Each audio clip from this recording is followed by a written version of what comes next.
आप सभी मेरे प्यारे दोस्तों को नमस्कार। मैं अरबाज स्वागत करता हूं आपके अपने YouTube चैनल इंजीनियर्स टोला पर। तो आज की इस वीडियो में मैं आपको आरआरबी एनटीपीसी का फॉर्म को कैसे ऑनलाइन फिलअप करना है वो चीज़ मैं सिखाने वाला हूं। तो ये वीडियो आपके लिए काफ़ी इंपॉर्टेंट रहने वाला है और एनटीपीसी से रिलेटेड जो भी बातें हैं वो भी मैं आपको बताऊंगा। तो ये वीडियो आपके लिए काफ़ी इंपॉर्टेंट रहने वाला है। वीडियो को अंत तक देखें और वीडियो पसंद आए तो दोस्तों वीडियो को लाइक और हमारे इस चैनल को सब्सक्राइब करना नहीं भूलिएगा। तो आरआरबी के द्वारा कुछ दिन पहले नोटिफिकेशन जारी की गई थी और ये नोटिफिकेशन एनटीपीसी के लिए थी। और एनटीपीसी पे अक्सर जो है दो लेवल पर भर्ती ली जाती है। पहला तो है वो ग्रेजुएशन लेवल पर और दूसरा होता है अंडर ग्रेजुएट लेवल पर। कहने का मतलब ये है कि जो भी कैंडिडेट्स 12th सिर्फ पास आउट है वो अगर आरआरबी एनटीपीसी का फॉर्म फिलअप करना चाहते हैं तो वो अंडर ग्रेजुएट लेवल पर फॉर्म फिलअप कर सकते हैं। वहीं अगर किसी ने ग्रेजुएशन कंप्लीट किया है, चाहे वो आर्ट्स से हो या बीटेक वगैरह कुछ भी किया हो, वो अगर फॉर्म फिलअप करना चाहते हैं तो उनको ग्रेजुएट के पोस्ट पर फिलअप करना होगा। ग्रेजुएशन के पोस्ट का आवेदन अंतिम तिथि की अगर बात करें तो 20 नवंबर 2025 आपको देखने के लिए मिलेगा। वहीं अंडर ग्रेजुएट लेवल पर जो फॉर्म फिलअप की अंतिम तिथि है वो 27 नवंबर तक आपको देखने के लिए मिलेगा। कैसे आवेदन करना है वो भी मैं आपको बताऊंगा।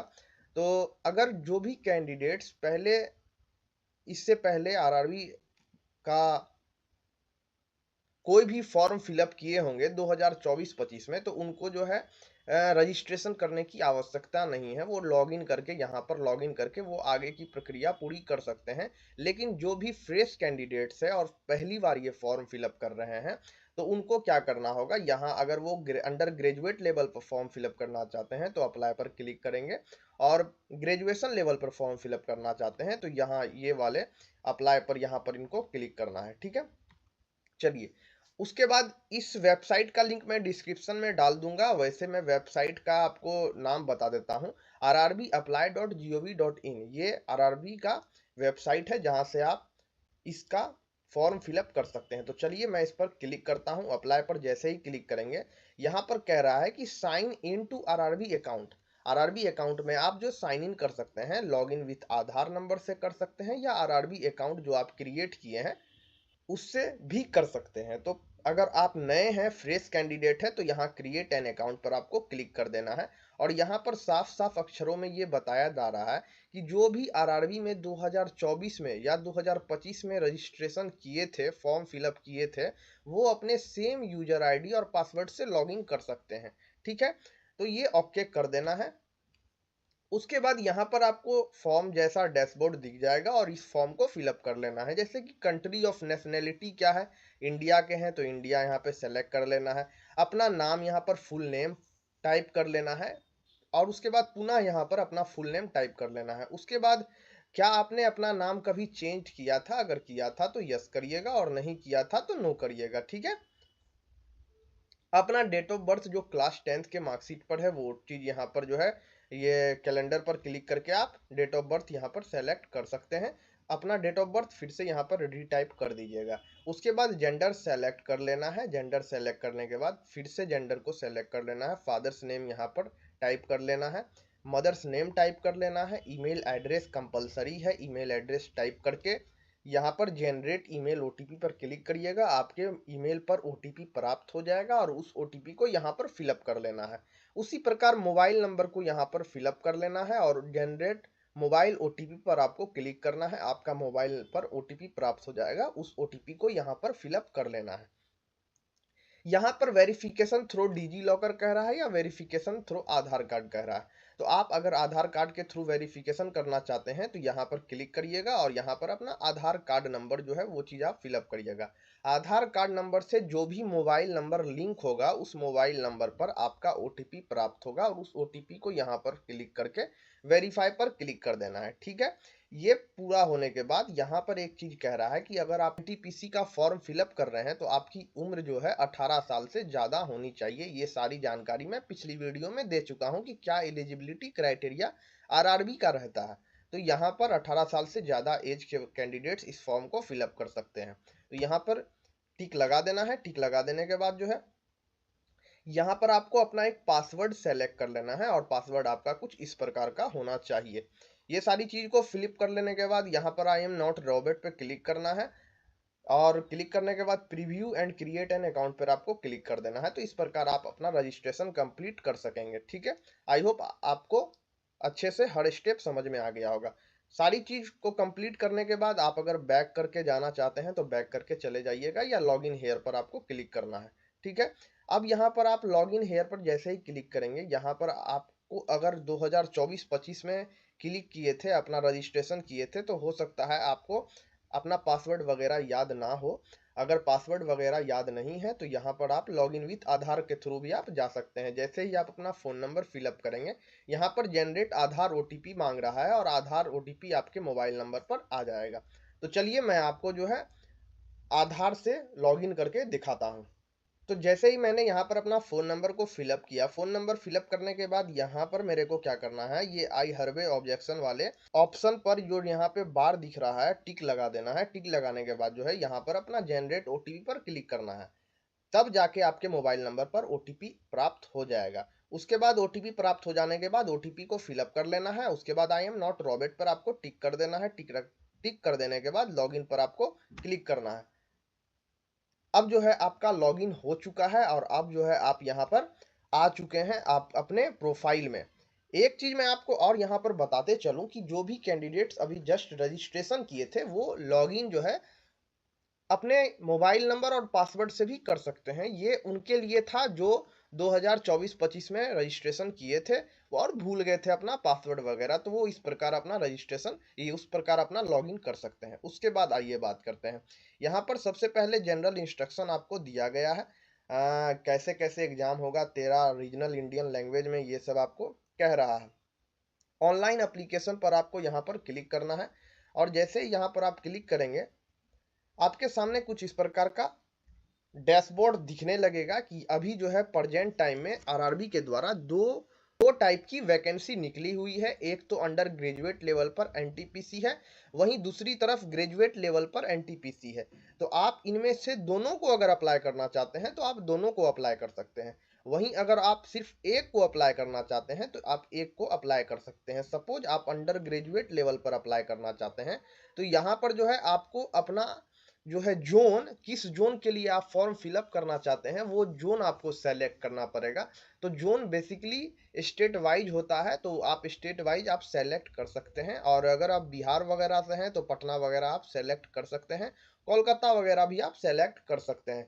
तो सपोज मैं कोलकाता सेलेक्ट कर लेता हूँ। सेलेक्ट करने के बाद यहाँ पर मेरे को I am not currently debarred by any RRB या आरआरसी, आप अभी तक किसी भी आरआरबी या आरआरसी से डिबार्ड नहीं हुए हैं, वो चीज़ आपका होना चाहिए। क्योंकि कहने का मतलब है कि ड्यूरिंग दी एग्जाम आपको जो है वहां से चोरी करने के वजह से या किसी भी अनयूजुअल एक्टिविटी के वजह से आपको वहां से निकाला नहीं गया हो, तो ये इस पर टिक कर देना है। उसके बाद जो है आई हरबे कन्फर्म केयरफुली रीड अंडरस्टूड दी सीएन पर क्लिक कर देना है। ये दोनों चीज पर टिक करने के बाद नेक्स्ट पर मेरे को क्लिक करना है। जैसे ही नेक्स्ट पर क्लिक करेंगे, यहाँ पर जो है अगर आपने प्रीवियस डाटा फॉर्म को फिलअप करके सेव्ड किया होगा तो वो आ जाएगा ऑटोमेटिकली, और आपका भी यहाँ पर आ जाएगा क्योंकि आपने रजिस्ट्रेशन करने के दौरान जो है ये सारी चीज को फिलअप किया था। जो चीज नहीं फिलअप किए हैं वो ये है कि आपका मार्शियल स्टेटस क्या रहने वाला है, आपका रिलीजन क्या है, आपका मदर टंग क्या है, कौन से लैंग्वेज में आप एग्जामिनेशन देना चाहते हैं, वो चीज़ आप यहाँ पर सेलेक्ट कर सकते हैं। ढेर सारा लैंग्वेज रहता है, तो वो आप यहाँ पर अपने हिसाब से सेलेक्ट कर सकते हैं। काफ़ी अच्छा प्रीफरेंस आरआरबी के द्वारा दिया जाता है। उसके बाद आइडेंटिफिकेशन में आपको विजिबल मार्क्स क्या है, आपका जो कट वट वगैरह है वो चीज़ आप यहाँ पर दे सकते हैं। उसके बाद जो है 2 गो आइडेंटिफिकेशन आपको देना है। ठीक है, आप यहाँ पर 2 अपना आइडेंटिफिकेशन दे सकते हैं कि आपको तिल है या आपको एक उंगली एक्स्ट्रा है या सर पे कट का निशान है, वो सारी चीज़ यहाँ पर आप फिलअप कर सकते हैं। आगे अगर बात करें तो कम्युनिटी डिटेल में आपको फिलअप करना है कि आप कम्युनिटी किस कम्युनिटी से आते हैं। अनरिजर्व कैटेगरी से आते हैं, अदर बैकवर्ड कैटेगरी से, एससी एसटी या ईडब्ल्यूएस से, वो चीज़ आपको यहाँ पर फिलअप कर लेना है। अगर ओबीसी आप फिलअप करते हैं तो यहाँ पर जो है आपको ओबीसी का सर्टिफिकेट लगाना पड़ेगा। नॉन क्रीमी लेयर से अगर जाते हैं तो यहाँ पर आपको ओबीसी का सर्टिफिकेट लगाना पड़ेगा, सर्टिफिकेट नंबर आपको करना पड़ेगा। उसके बाद जो है किसके द्वारा आपका जो है ये ओबीसी सर्टिफिकेट बना है वो चीज़ आपको यहाँ पर फिलअप करना है, और किस डेट में आपका ये इशू हुआ है वो सारी चीज़ यहाँ पर आपको फिलअप करनी है।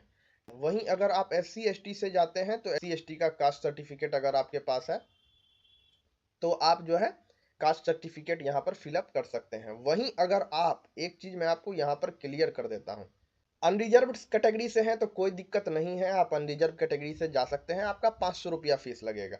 वहीं अगर आप ओबीसी सेलेक्ट करते हैं थोड़े देर के लिए, और ओबीसी सेलेक्ट करने के बाद जो है आपका जो अगर टाइप है वो जो है क्रीमी लेयर में आता है ओबीसी, यहाँ पर आपको दो ऑप्शन देखने के लिए मिलता है, OBC non creamy layer, OBC creamy layer.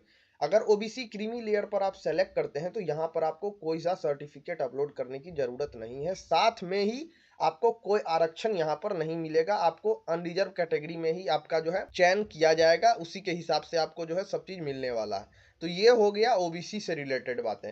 आगे अगर बात करें तो यहाँ पर आपको एड्रेस वगैरह बोल रहा है, तो आप अपना यहाँ पर एड्रेस वगैरह फिलअप कर सकते हैं। एड्रेस फिलअप कर लेना है, स्टेट, डिस्ट्रिक्ट, ये सारी चीज को फिलअप करके टिक लगा देना है। टिक लगाने के तो जैसे ही वो सारी चीज को फिलअप करके आप नेक्स्ट स्टेप में आएंगे, यहाँ पर आपको सबसे पहले ऊपर में बोल रहा है कि क्या आप एक्स सर्विस मैन हैं, अगर थे तो यस करिएगा, नहीं थे तो नो पर क्लिक कर देना है। क्या आप डिसेबल्ड वगैरह हैं, अगर डिसेबल्ड वगैरह हैं तो यस करना है, अदरवाइज नो कर देना है।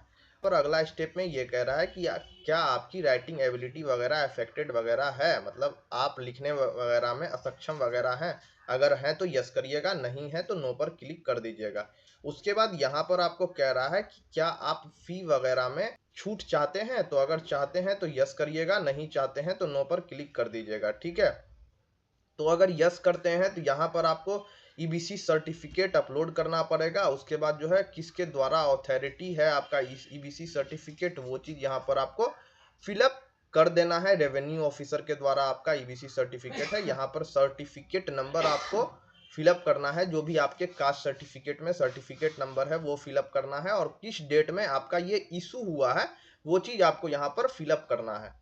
ये फिलअप करने के बाद जो है मेरे दोस्तों यहाँ पर आपको कह रहा है कि क्या आप इंडियन रेलवे का कभी एम्प्लॉय वगैरह थे, अगर थे तो यस करिएगा, नहीं थे तो नो पर क्लिक कर देना है। उसके बाद name of the current department, आपका करेंट डिपार्टमेंट क्या रहने वाला है। अगर आप प्रेजेंट में कहीं जॉब वगैरह कर रहे हैं तो वो सेंट्रल लेवल पर कर रहे हैं, स्टेट गवर्नमेंट में कर रहे हैं, पीएसयू में कर रहे हैं, अगर ऐसा कर रहे हैं तो इसमें से सेलेक्ट कर लीजिएगा, अगर नहीं कर रहे हैं तो नॉट अप्लीकेबल पर आपको क्लिक कर देना है। ठीक है, और यहाँ पर आपका जो पैसा रिफंड किया जाएगा, तो यहाँ पर अब आपको जो है बैंक अकाउंट नंबर वगैरह यहाँ पर फिलअप करना है। सबसे पहले यहाँ पर आपका जो नाम है वो फिलअप करना है। ठीक है, नाम फिलअप करने के बाद आपका अपना अकाउंट नंबर जो है वो चीज फिलअप कर लेना है। उसके बाद फिर से अकाउंट नंबर यहाँ पर आपको जो है फिलअप करना है कंफर्म वाला में। उसके बाद बैंक का आईएफएससी कोड फिलअप करके कंफर्म कर दीजिएगा। चलिए ये सारी चीज को मैं फिलअप कर लेता हूँ। तो यहाँ पर जैसे ही आप अपना आईएफएससी कोड फिलअप करेंगे, कोड फिलअप करने के बाद कंफर्म करेंगे, यहाँ पर जो है बैंक अकाउंट का एड्रेस वगैरह ऑटोमेटिकली आ जाएगा। ये सारी चीज आने के बाद जो है अब आपको यहाँ पर जो है नेक्स्ट पर क्लिक कर देना है। और एक चीज मैं आपको बताते चलूँ कि यहाँ पर आप कोई भी चीज अगर फिलअप कर रहे हैं तो फिलअप करने के बाद जो है यहाँ पर स्पेस नहीं देना है। अब आपको एजुकेशनल डिटेल वगैरह यहाँ पर फिलअप करना है, और यहीं पर काफ़ी कैंडिडेट्स को प्रॉब्लम होती है, तो यहाँ पर आपको काफ़ी अच्छे से फिलअप करना है। और क्या प्रॉब्लम होती है इस वीडियो के डिस्क्रिप्शन में उसका मैं लिंक डाल दूंगा, वहां से आप वो प्रॉब्लम अगर हो रही है तो वहां से आप वो चीज़ सुधार सकते हैं। मात्र 3 मिनट का वीडियो है वो।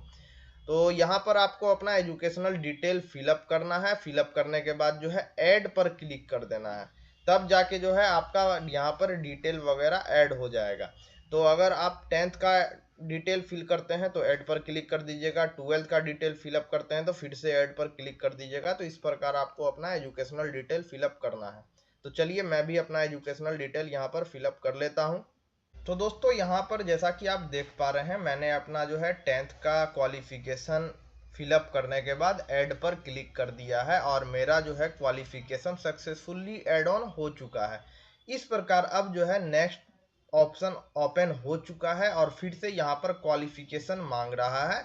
तो यहाँ पर जो है आप 12th का क्वालिफिकेशन डाल सकते हैं, और क्वालिफिकेशन पर 12th क्लिक करेंगे, आपको एज यूजुअल सेम 12th का क्वालिफिकेशन वगैरह आपसे मांगने लगेगा।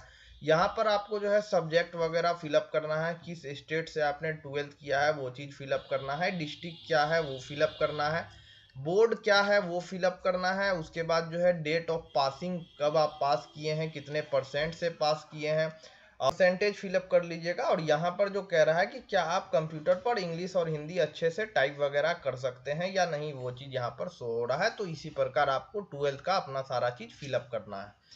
फिलअप करने के बाद यहाँ पर फिर से आपको ऐड कर देना है। ऐड करने के बाद जो है आप अगर ग्रेजुएशन लेवल पर फिलअप कर रहे हैं तो यहाँ पर आपको ग्रेजुएशन का भी जो है रिक्वायरमेंट फिलअप करना पड़ेगा, अपना क्वालिफिकेशनल डिटेल यहाँ पर आपको फिलअप करना पड़ेगा।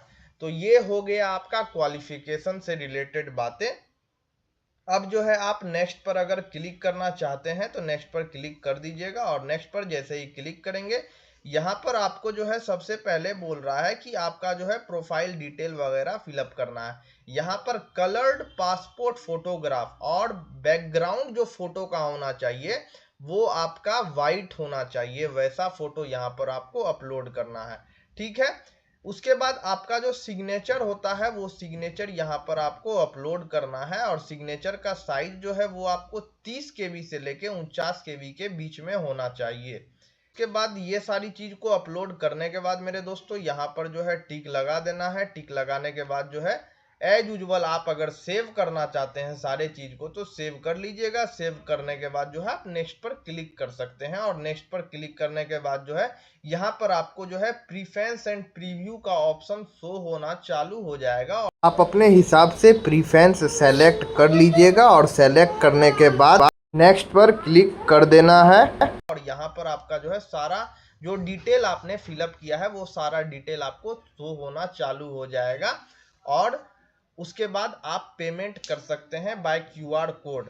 तो इस प्रकार आप RRB NTPC का फॉर्म को फिलअप कर सकते हैं। अगर इसके अलावा इसमें कुछ भी डाउट वगैरह आपको लगता है तो आप मुझे बेहिचक कमेंट करिए। और दोस्तों मेरे इस चैनल को सब्सक्राइब करना नहीं भूलिएगा।